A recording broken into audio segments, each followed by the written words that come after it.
এই শহরে অভিনয়ের খেলায় ব্যস্ত সবাই, কেউ ভালোবাসার, আবার কেউ বা ভালো থাকার। সবাই বলে একজন চলে গেলে জীবন থেমে থাকে না, কিন্তু সত্যিটা এটাই, জীবনে হাজার কেউ আসলেও সে একজনের শূন্যতা থেকেই যায়। তুমি কাছে থাকতে যে তোমার গুরুত্ব বুঝিনি, সে তুমি চলে গেলেও তোমার মূল্য বুঝবে না। পরিকল্পনা করে হয়তো প্রেম করা যায়, কিন্তু ভালোবাসাটা নিজের অজান্তেই হয়ে যায়। মানুষ অসাধারণের প্রেমে পড়ে, কিন্তু সাধারণকে ভালোবাসে। যার সাথে কথা না বললে অশান্তি লাগে, সেই মানুষটাই আপনার সাথে কম কথা বলবে।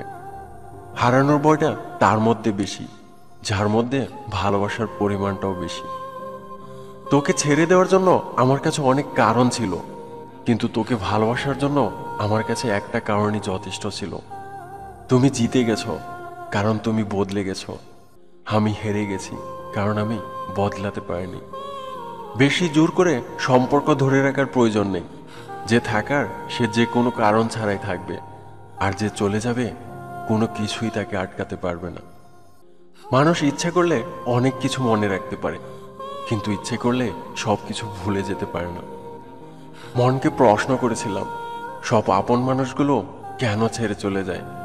উত্তরে মন হেসে বলেছিল, আপন মানুষ কখনো ছেড়ে যায় না, আর যে ছেড়ে যায় সে কখনো আপন ছিল না।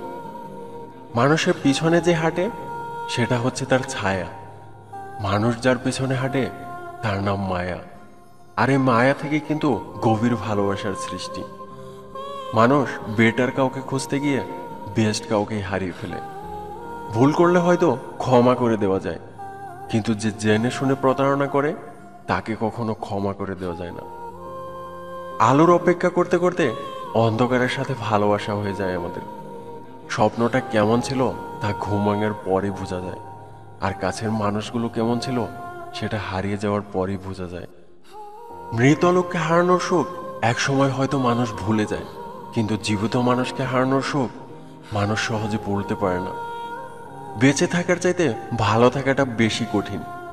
ইচ্ছে করলেই বেঁচে থাকা যায়, কিন্তু ইচ্ছে করলেই ভালো থাকা যায় না। সম্পর্ক যখন পুরনো হয়, শুরু হয় অবহেলার মেসেজ, কম হয় গুরুত্ব, বেড়ে যায় দূরত্ব, আর দোষ হয় পরিস্থিতির।